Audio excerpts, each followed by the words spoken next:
Ar Parlament n'eki deski c'hoari gant ar rezek bihan, me gwelout emzar ar vugale pa vezon o c'hoari. Ar merc'hed yaouank zo deud ar staj se da zeski ar mod d'ober gant ar revin, pa feldo d'ober babysitting da c'hounit un tamm mod. Ober a ran babysitting met gant reo brasor neuze mat evidon deski evit a reo bujannor revez. Penaos c'hoari ganto diwall ouz ar pez reont a tout. Ober trouzouigou a zo muioc'h aro komz o dijolo yevouez hag ober trouzouigou bien. Ja.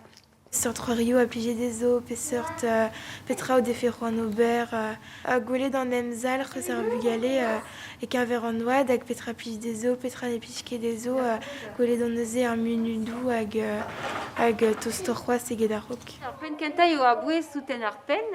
Babysitting n'eo ket ur vichar davad, met mat e gouzout traoù a bouez mem eus tra, a fet pedagogiez evel just, met ie a fet surentez a kirieg echou da skouer.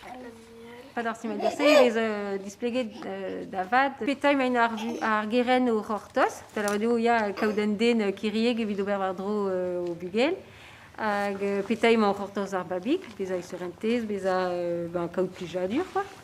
Bez a moumounet a vechou. Ar vez a oad peta vez penaos en emzal ar babik. De devoa loiz a vin da zigas un tamm skiant prenet d'an deskardezet babysitter.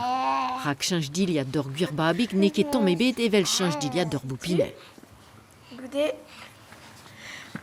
Allez. Alors, sav, das kanei a var a leur, a sav dousik e fousig. Ah ba, yen eus roed.